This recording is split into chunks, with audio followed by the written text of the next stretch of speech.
குலசேகராழ்வார் திருவடிகளே சரணம். குஷ்யதே யஸ்ய நகரே ரங்கயாத்ராதினே தினே தமகம் சிரசா வந்தே ராஜானாம் குலசேகரம். கும்பே புனர்வசௌ ஜாதே கேரளே சோழபட்டனே கௌஸ்துபாம்சம் தராதீசம் குலசேகரமாஸ்ரயே. முகுந்த மாலையில் வரிசையாக முதல் ஸ்லோகம் பார்த்துருக்கோம். இது குலசேகர ஆழ்வாரோட தனியனை. அதுக்கப்புறம் அந்த முதல் ஸ்லோகத்தை பார்த்துருக்கோம். அதில் ஸ்ரீவல்லபேதி வரதேதி தயாபரேதி பக்தப்பிரியேதி பவலுண்டன கோவிதேதி நாதேதி நாகசயனேதி ஜெகன்னிவாசேதி ஆலாபனம் பிரதிபதம் குருமாம் முகுந்த. இந்த முதல் ஸ்லோகத்தை பார்த்தோம். அதாவது நாதேதி நாகசயனேதி, நாதன் அப்படின்னு சொன்னால் எல்லா விதமான உயிரினங்களுக்கும், இந்த பிருத்திவியில் அண்ட தடாகத்தில் இருக்கிற எல்லா உயிரினங்களுக்கும் அவர்தான் நாதன். அந்த ஸ்ரீ என்ற எழுத்த எல்லா வார்த்தைகளுக்கும் முன்னாடி பெருமாளை பற்றி சிறப்பு சொல்கிறது இல்லையா? நாகேதி நாதேதி நாகசயனேதி ஜெகன்னிவாசேதி.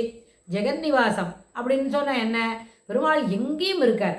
ஒரு சின்ன அணுவிலையும் இருக்கார், ஒரு பெரிய தூணிலையும் இருக்கார், துரும்புலையும் இருப்பார். அப்படி தான் நம்ம நிருசிம்மாவதாரத்தில் பிரகலாதன் சொன்னதை நம்ம கேட்டிருக்கோம். அது என்ன? எல்லா விதத்திலையும் எங்கேயும் இருப்பார் அப்படின்னு சொன்னால் இந்த 14 உலகத்திலையும் இருப்பார், வியாபித்து இருப்பார். அப்படின்னா அப்போது பெருமாள் சின்னதாக ஒரு அணுவுக்குள்ளேயும் இருப்பார். பெரிய யானை போல ஒரு மிருகம், பெரிய மிருகம், அது இருக்கிறதுல மிருகத்தில் ரொம்ப பெருசு அப்படின்னா அதுக்குள்ளேயும் இருப்பார். அதே மாதிரி ஒரு சின்ன திவலைக்குள்ளே இருப்பார். அப்படின்னா திவலைக்குள்ளே இருக்கும்பொழுது பெருமாளுக்கு ரொம்ப கஷ்டமாக இருக்குமோ, இடுக்காக இருக்குமோ, அவரை திருப்பி கை காலை கூட திருப்ப முடியாத மேலே அப்படியே ஒரு பக்கமாக ஒழுக்கரிச்சுட்டா அப்படியே ஒரு கழிச்சுட்டே இருக்கணுமா அப்படின்னு கேட்டால் இல்லை இல்லை, அங்கேயும் ரொம்ப சௌரியமாக காலை வீசிக்கிட்டு தான் அப்படி ஜாலியாக பெரிய அளவில் தான் இருப்பார். அவருக்கு அந்த இடம் போருமா இருக்கும். ஆனால் பெரிய இடத்துல போகிற வேகமாக ஒரு பெரிய மைதானத்தில் நடந்தால் எப்படி ஒரு திருப்தியாக எல்லா கையை வீசிக்கிண்டு என்ன இப்படி நடப்போமோ, அதுபோல தான் சின்ன திவலைக்குள்ளேயும் மகிழ்ச்சியோடு இருப்பார். பெரிய மைதானத்தில் இருக்க சொன்னாலும் மகிழ்ச்சியோடு இருப்பார். அதனால் ஜெகன்னிவாசேதி, இந்த ஜெகமே அவரிடத்தில் இருக்கிறது, அவர் இந்த ஜெகத்திலையும் இருக்கார். அப்படின்னா ஜெகத்தில் இருக்கும்பொழுது சின்ன அணுமாறி இருக்கிற வஸ்துத்திலையும் பெரிய பெரிய வஸ்துலையும் இருக்கார். அதனால் அணுவிலும் இருப்பன், நீ சொன்ன சொல்லிலும் உடன், இந்த துரும்பிலும் உடன் அப்படின்னு சொல்கிற மாதிரி எங்கும் பறந்து இருக்கிற பறந்திருக்கார், விரிந்திருக்கார். இடந்துகள் பொருள் தரும். எந்தெந்த இடத்துல எந்தெந்த மாதிரி பொருள் இருக்கோ அந்தந்த பொருளுக்கு எல்லாவற்றுக்கும் அந்தர்யாமி ஸ்ரீமன் நாராயணன். அதுதான் அந்த ஜெகன்னிவாசத்துவ பற்றி நம்ம தெரிஞ்சுக்கிறது. ஆனால் அடுத்த ஸ்லோகத்தில் வரும்பொழுது இப்போ பெருமாளோட நாம ஜபம் சிறப்புன்னு சொன்னார். முதல் ஸ்லோகத்தில் சொல்லும்பொழுது நாம ஜபம் அத்தியாவசியம், யார் யாருக்கு எதுபோல நாமங்களை சிறப்பாக கற்றுக்கொள்ள வேண்டும், எதற்காக சிறப்பாக அதை என அனுசந்தானம் பண்ணணும், உச்சரிக்கணும், 2 வேளையும் பெருமாளுடைய திருநாமங்களை சொல்லி கொண்டிருக்கணும் அப்படின்னு சொன்னால் அதற்கேற்ப அதனால்தான் நாதேதி நாகசயனேதி, நாகசயனத்தில் இருக்கிறவனை கொண்டாடணும். எல்லாருக்கும் நாதன் ஸ்ரீநாதன், அப்படி ஸ்ரீயோடு இருக்கிறதுனால தான் அவர் நாதனே அப்படின்னு அந்த மாதிரி கூட ஒரு பொருள் சொல்லிட்டு எல்லாவற்றையும் நாம் சிறப்பாக பார்க்குறோம். ஆனால் இப்படி எல்லாருக்கும் பெருமாளுக்கு எல்லாருடைய சிறப்புக்காக வேண்டி பெருமாளுடைய எல்லா நாமங்களையும் எப்பொழுதும் அனுசந்தானம் பண்ணி கொண்டிருக்க வேண்டும், சொல்லணும் அப்படின்னு படைத்த பயனே ஒருத்தருக்கும் நாக்கு கொடுத்துருக்கார். பேசத்துக்கு தெரிஞ்சவாளுக்கு எல்லாருக்கும் அந்த நாக்கு பயனாகும். அப்படின்னா நாக்கு அனுகிரகித்து பேச தெரிந்த எல்லாரும் என்ன செய்யணும்? இறைவனுடைய நாமங்களை இடைவிடாது பஜிக்க வேண்டும். அதற்கு தான் அது கொடுத்துருக்கு. வேறு சில சமயத்தில் சிலதெல்லாம் நம்ம பேசிக்கிறோம் அப்படின்னு. ஆனால் இந்த மாதிரி நாம ஜபம் பண்ணுறது சிறப்புன்னு சொன்ன பிறகு பெருமாளை பார்த்தா ரொம்ப சந்தோஷப்படுறார். அப்போ உடனே பெருமாளுக்கு பல்லாண்டு பாடுறார். பெருமாளுக்கு பல்லாண்டு எதுக்கு பாடுறார்? பெரியாழ்வார் கூட பெருமாளுக்கு பல்லாண்டு பாட்டார். பெருமாளுக்கு ஏதோ கண்ணெச்சில் வந்துடும் போகிறதே யாரான இப்படி அந்த கருடாரோடனா ஆகாசத்தை நிற்கிறத யாரான பார்த்து பெருமாளுக்கு ஏதும் வந்துடும் போகிறதே அப்படின்னு அவர் பல்லாண்டு பாட்டார். பாக்கி ஆழ்வாரெல்லாம் கூட பல்லாண்டு பாடியிருக்காரு தான். ஆனால் அவள்லாம் என்ன பண்ணார்? ஒரு நேரத்தில், ஒரு காரியத்தில், ஒரு அவசரத்துக்கு, ஒரு போகிற வழியில் அந்த மாதிரி சொன்னால் அப்படி இல்லை. அதாவது இப்போ ஏதோ ஒரு நேரத்தில் அப்போ மட்டும் அவர் என்ன பண்ணியிருக்கார்? பல்லாண்டு பாடிருக்கார். பெரியாழ்வாரோட பல்லாண்டு தினமும் காலத்தால் முதல் காரியமாக பெருமாளோட சன்னதியில் எல்லா இடத்துலையும் சொல்லிட்டு இருக்கோம். ஆனால் இவாள்லாம் கூட பாக்கி ஆழ்வார்கள்லாம் கூட பல்லாண்டு பெருமாள் சிறப்பாக இருக்கணும், பெருமாளுக்கு ஜெயம் கிடைக்க வேண்டும், பெருமாள் எப்பொழுதும் என்ன பண்ணணும், பத்திரமா இருக்கணும் அப்படின்னு சொன்னால் கூட அந்த பேச்சில் என்ன இருக்கு? ஒரு நேரத்தில் தான் அது கொண்டாடிக்கிறார். அதனால தான் 2வது பாசுரத்திலே 2வது ஸ்லோகத்தில் ஆழ்வார் என்ன சொல்கிறார்? ஜெயத்து ஜெயத்து ஜெயத்து ஜெயத்து அப்படின்னு ஆரம்பிக்கிற, எல்லாம் ஜெயம் கிடைக்கட்டும், வெற்றி கிடைக்கட்டும் அப்படின்னு ஆரம்பிக்கிற, ஜெயத்து ஜெயத்து தேவோ தேவகி நந்தனோயம், ஜெயத்து ஜெயத்து கிருஷ்ணோ விருஷ்டிமம்ச பிரதீபகா, ஜெயத்து ஜெயத்து மேகசியாமள கோமலாங்கா, ஜெயத்து ஜெயத்து பிருத்வி பாரநாசோ முகுந்தா, ஜெயத்து ஜெயத்து பிருத்வி பாரநாசோ முகுந்தா அப்படின்னு.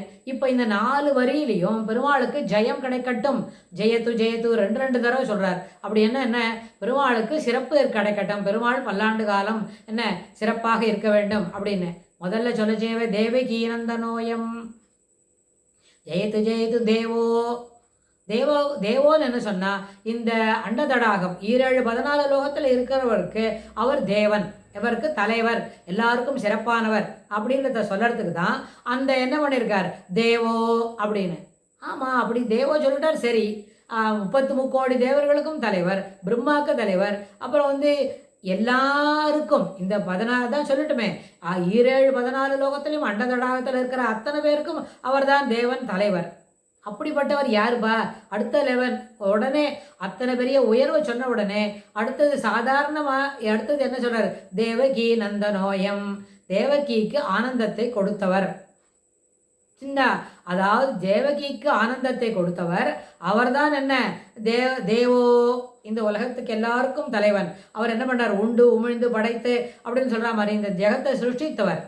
ஜெகத்தை சிருஷ்டிக்கிறதுக்கு கர்மேந்தியங்கள் 5 என்ன அது மாதிரிலாம் சொல்லி பஞ்சதன்மாத்திரங்கள் 24 தத்துவங்கள், அதுக்கு அடுத்தது மனசு, அதுக்கப்புறம் அதனோட என்ன அந்தர்யாமித்துவம் அப்படின்னு சொன்னால் இது எல்லாத்தையும் சொல்லி இது எல்லாத்தும் தன்னுடைய சிறப்பில் செய்திருக்கார். ஆனால் இத்தனை பெரிய ஜெகத்தை சிருஷ்டித்து ரொம்ப சிரமப்படுவாரா அப்படின்னு கேட்டால் ஒன்றுமே இல்லை. அவருடைய பஞ்சசயனம் இருக்கே, நாகசயனேதி நாதேதி நாகசயனேதி அப்படின்னு, அந்த நாகசயனத்தில் அப்படியே படுத்துன்னு இருக்க ஒரு காலை ஒரு கழிச்சு இப்படி திருப்பி வச்சுட்டா அப்படிலேருந்து இப்படி திரும்பறதுக்குள்ள அந்த ஜெகம் என்ன பண்ணும்? வேக வேகமாக சிருஷ்டி முடிஞ்சு எல்லாம் மேலே உற்பத்திக்கு வரும். அவ்வளோதான். தன்னுடைய சுண்டு விரலோட நகத்தோட நுனி இல்லைன்னா ஒரு உடம்புல இருக்கிற ஒரே ஒரு முடியோட மயிர்காலோட இருக்க அந்த பிரமாணத்து சக்தியை செலவழிச்சாலே அவர் இந்த ஜெகத்தை எளிமையாக சிருஷ்டிச்சு முடிச்சு விடுறார். அப்படிதான் முடிக்கிறார். அதனால இந்த ஜெகத்தை சிருஷ்டிக்கிறது ரொம்ப சிரமமான காரியம். அப்படிதான் சிரமமான காரியம்தான். ஆனால் பெருமாள் இதை என்ன பண்றாரு? கடித கடனா சாமர்த்தியம். எந்த கடுமையான வேலைகளும் எளிமையாக செய்து கொள்ள முடியும், எதுவும் செய்து முடித்து விடுவார் அப்படின்னா. அதனால அவர் தேவர். சரி, இத்தனை பெரிய தேவர் என்னடா பண்ணார்? இவ்வளோ பெரிய விஷயம் அப்படின்னா அதனோட இம்மிடியட்டாக அவரோட சௌலபியத்தை சேர்த்து சொல்கிறார் ஆழ்வார். என்ன? தேவகி நந்தனோயம், தேவகிக்கு ஆனந்தத்தை கொடுத்த சிறப்பு கிருஷ்ணர். எதுக்கு அப்படின்னு கேட்டால், பெருமாள் ராத்திரியோட நம்மளுக்கு எல்லாருக்குமே தெரிஞ்ச விஷயந்தான். ராத்திரியாக என்ன ஒரு ராத்திரி அஷ்டமியில் சிறைச்சாலையில் பறந்து விட்டார். வரும்போதே வெளியில் வரச்சவே பெருமாள் என்ன பண்ணார்? தேவகிக்கும் வசுதேவருக்கும் என்ன பண்ணி கொடுத்தார்? சங்கு சக்கர கதாதாரியா என்ன பண்ணி கொடுத்தார்? காட்சி தர்த்தார். உடனே அவள் அம்மா சொன்னா தேவகி, அம்மா இப்படி பண்ணாதே, வசுதேவரும் சேர்ந்து நம்ம பண்ணாதே, யாரான பார்த்து தெரிஞ்சுட்டு போறா, தயவு பந்தி உன்னுடைய சாதாரண உருவத்துக்கு வந்துக்கோ அப்படின்னு சொன்ன உடனே அம்மா சொல் பேச்சு அந்த க்ஷணமே கேட்டார். பறந்த குழந்தை இப்போதான் 10 செகண்ட் தான் ஆயிருக்கு வெளியில் அப்படின்னா அந்த ஒரு நிமிஷத்துக்குள்ளேயே அம்மா சொல்கிறத கேட்டு அந்த மாதிரி சங்கு சக்கரத்தை மறைச்சிக்கோ தங்கம் அப்படின்னு சொன்ன உடனே சங்கு சக்கரத்தை மறைச்சுன்னு சாதாரண குழந்தை போல் ஆக்கிட்டார். அப்போ உடனே சொல்கிறார், அப்பா என்னை கொண்டு போய் அந்த நந்த கோகுலத்தில் நந்தரோட ஆற்றுல இப்போ ஒரு பொன் குழந்தை பிறந்திருக்கு, அந்த பிறந்துருக்கு. இப்போ எந்த போய் யமுனையை தாண்டி அங்கே கொண்டு போய் என்னை விட்டுட்டு நீ அங்கேருந்து அந்த பொண்ணை குழந்தைய ஆயிடுச்சுன்னு இங்கே வச்சுக்கோ, அதுக்கப்புறம் நான் அங்கே பார்த்துக்கிறேன் அப்படின்னு சொல்லி அந்த பறந்து ஒரு மணி நேரம் கூட இல்லை, அதுக்குள்ளேயே வசுதேவர் என்ன பண்ணார்? நந்தகோகுலத்தில் கொண்டு இந்த கிருஷ்ணரை விட்டுட்டு அங்கே இருக்கிற குழந்தை இங்கே கொண்டு விட்ட உடனே அது பொன் குழந்தையா இருக்கிறதுனால உடனே அழுதது. எல்லாரும் தெரிஞ்சுனுட்டா. நம்மளுக்கு கதையே அது அப்படி தான் தெரியும். அப்படி பிறந்த ஒரு முதல் நாள்லேருந்து முதல் மணி நேரத்துலேருந்து நந்தகோகுலத்தில் இருந்தவருக்கு 10 வருஷம் அப்படியே சுற்றி வேலையெல்லாம் பார்த்துட்டார். காளிங்க நர்த்தனம், அசுரர்கள்லாம் கொண்டு விடுறது, அதுக்கப்புறம் நந்தகோகுலத்தில் இருக்கிற அந்த ஸ்திரீகளோட விளையாடுறது எல்லாமே நடந்தது. ஆனால் அந்த இடத்துல இருக்கும்பொழுது நிறைய சிறப்பான விளையாட்டுக்கள், சிறப்பான லீலைகள் அது எல்லாம் செய்யணுமா. இப்போது கிருஷ்ணர் ரொம்ப அழகாக இருப்பார், குழந்தைக்கு 2 வயசு கூட ஆகலை அப்படின்னா அந்த நந்தகோகுலத்தில் இருக்கிற எல்லா ஸ்திரீகளும் அந்த குழந்தைய பார்த்து நம்ம கொஞ்ச நாள் வச்சுன்னு கொஞ்சிக்கணும் அப்படின்னு எல்லாரும் கேட்பாளாம். அப்போ யசோதை என்ன ஐடியா பண்ணியிருக்கா அப்படின்னா, இது என்ன இப்படி பண்ணுறது, எல்லாரும் வந்து கேட்டால் ஒரே நாளில் எப்படி செய்ய முடியும் அப்படின்னா, எல்லாருக்கும் ஒரு என்ன பண்ணுறா டியூட்டி ரோஸ்டர் மாதிரி ஒரு லிஸ்ட்டை தயார் பண்ணி அவத்து வாசலில் ஓட்டிட்டா. எல்லாருக்கும் ஆளுக்கு 10 நிமிஷம், ஆளுக்கு 15 நிமிஷம், 5 லட்சம் ஜனங்கள் இருக்கா. அவள் எல்லாரும் கிருஷ்ணரை தூக்கி மடியில் வச்சுக்கணும்னா ஒருத்தரே வச்சுட்டு நிறைய நாள் ஆச்சுன்னா அப்புறம் எப்படி சமாளிக்கிறது, அவனை அதுக்குள்ளே பெரியவன் ஆகிடுவானே, ரொம்ப பெரியவன் ஆகிடுவானே, வருஷக்கணக்கில் ஆகிடுமே அப்படின்னு சொல்லி ஆளுக்கு 15 நிமிஷம். அது மாதிரி டியூட்டி ரோஸ்டர் இந்த தெருவில் இருக்கிறவாளுக்கு அந்த தெருவில் இருக்காரு எழுதி வாசலில் பலகை கட்டி தொங்க விட்டா அவள் வந்து 10 நிமிஷம் வச்சுக்கணும். சிலவாளுக்கு ரொம்ப ஆசையாக இருக்கும், சிலவாள் ரொம்ப நாள் கொஞ்சம் விளையாடுவா, சிலப்போ அவளுக்கு என்ன விதமான அனுபவங்கள் இருக்குமோ அந்த கோபஸ்ரீகளுக்கு அனைவருக்கும் அதுபோல் ஒரு அனுபவத்தை கொடுத்துட்டு இருந்தார். அதனால்தான் தேவகி நந்தனோயம், தேவகிக்கு ஆனந்தத்தை கொடுக்கறதுக்கு முன்னாடியே 10 வருஷம் இப்படியெல்லாம் நந்த கோகுலத்தில் இருந்து விளையாடி ரமித்து எல்லாம் பண்ணினார். அப்புறம் விற்பரு விழவும் கஞ்சனும் மல்லும் வேழமும் பாகனும் விழச்சற்றவன் தன்னை புறமெறி செய்த சிவன் ஒரு துயர்களை தேவை பற்றலர் வியக்கோல் கையில் கொண்டு பார்த்தன் தன் தேர் முன் நின்றானே சிற்றவை பணியால் முடி துறந்தானே திருவல்லிக்கேணி கண்டேனே அப்படின்னு திருமங்கையாழ்வார் அனுபவிச்ச மாதிரி அவர் அக்ரூரர் வந்து கிருஷ்ணர் அழைச்சிட்டு 10 வயசு தாண்டினோடனே என்ன பண்ணிடுறார், மதுராக்கு அழைச்சின்னு வர, கம்சனோட ராஜதானிக்கு அழைச்சின்னு வர. வந்த உடனே வந்துட்ட உடனே விற்பெரு விழவும் கஞ்சனும் மல்லும் முதலெடுத்த உடனே யானை, அதுக்கப்புறம் மல்லர்கள், அதுக்கப்புறம் கம்சன் அப்படின்னு சொல்லி ஒருத்தரையாக பார்த்து எல்லாத்தையும் அவளை எல்லாம் ஜெயித்து அவள் முறியடித்து மேலுக்கு வந்த உடனே பெருமாள் அடுத்த க்ஷணம் வேகமாக ஓடி போய் இந்த சிறைச்சாலையில் இருக்கிற அந்த இரும்பு செங்கிலியெல்லாம் பந்தத்தெல்லாம் கழட்டி விட்டுட்டு தன் தாயையும் தகப்பனையும் என்ன பண்ணார், விடுவித்து கொடுத்தார். தாத்தா இருந்தார் உக்ரசேனர், அவரையும் விடுவித்து அவரை ராஜபட்டாபிஷேகம் பண்ணி வச்சார், அவரை ராஜாவாக்கினார். அம்மா கிட்ட சொன்னார் இதெல்லாம் நடந்தது, நீ இப்படிலாம் பண்ணியாமே அப்படின்னு கேட்ட உடனே பெருமாள் அந்த ஒரு 10 நிமிஷத்தில் தான் சின்ன குழந்தையா இருந்த பொழுது, அதாவது வாயை தர அப்படின்னு யசோதை வந்து கேட்டா கிருஷ்ணரை. எல்லா ஸ்திரீகளும் பிரஜ பூமியில் இருக்கிற எல்லாருமா சேர்ந்து யசோதை கிட்ட கம்ப்ளைண்ட் பண்ணினா, உன் பிள்ளை சொன்னத்தை கேட்கல, தெருவில் போச்சு, கையில் இருக்கிற மண்ணை தூக்கி வாய்க்குள்ளே போட்டுக்கிறது, வாய்க்குள்ளே போட்டால் வாயை திறந்து காமிக்கணும்னா காட்ட மாட்டேங்கிறது, கட்டிமாக மூடிக்கிறது, நீ அதை பார்க்கவே மாட்டேன்ற, எந்த நேரமும் மோர் குழப்பிக்கின்னு இருக்க அப்படின்னு சொன்னோடனே அந்த கம்ப்ளைண்ட்லாம் பார்த்தா யசோதைக்கு ரொம்ப வருத்தமாக இருந்தது. இங்கே வா கிருஷ்ணா, என்ன மண்ணை சாப்பிட்றியாமே, இந்த பக்கத்தாத் மாமி சொல்லிட்டு இருக்காளே, கம்ப்ளைண்ட் பண்ணுறாளே வன்னிய அப்படின்னு. இல்லைம்மா, நான் மண்ணு சாப்பிட மாட்டேம்மா, அந்த மாமி பொய் சொல்கிறாம்மா அப்படின்னு. இல்லையே, நீங்கள் வா கிருஷ்ணா, இங்கே வா அப்படின்னு சொல்லி குழந்தைய தூக்கி வாசு தண்ணியில் உட்காந்து வச்சுட்டு வாயை தரான்னு கேட்டால் அந்த வாயை திறந்து பார்த்தா அதுக்குள்ளே மண்ணே இல்லை, ஒன்றுமே இல்லை, கிருஷ்ணரோட வாய்க்குள்ளே இன்னும் இல்லை. ஆனால் என்ன பண்ணிட்டு இந்த 17-14 லோகம் அந்த வாய்க்குள்ளே தெரிஞ்சுது, அதுக்குள்ளே ஒரு நந்த கோகுலம் தெரிஞ்சுது, அதுக்குள்ளே ஒரு யசோதை, அதுக்குள்ளே ஒரு கிருஷ்ணர், அதுக்குள்ளே பகதாத்தம்மா எல்லாம் தெரிஞ்ச உடனே அவளுக்கு மயக்கமே வந்துடுது. என்ன இது, இந்த குழந்தை என்னத்தையோ வாய்க்குள்ளே காட்டுது, மண்ணை போட்டுட்டேன்னு வாயை திறந்து பார்த்தா அதில் ஒன்றுமே இல்லை அப்படின்னு. அப்புறம் உடனே பெருமாள், என்னம்மா பயந்துட்டியா, ஒன்றும் இல்லை பார்த்தியா, அதான் நான் சொன்னேன் பார்த்தியா, ஒன்றுமே நான் சாப்பிடலம்மா, அந்த பக்கத்தாத்து மாமி பொய்யே சொல்கிறாமா அப்படின்னு சொல்லி இந்த குழந்தை அதை சமாளித்து கொடுத்து.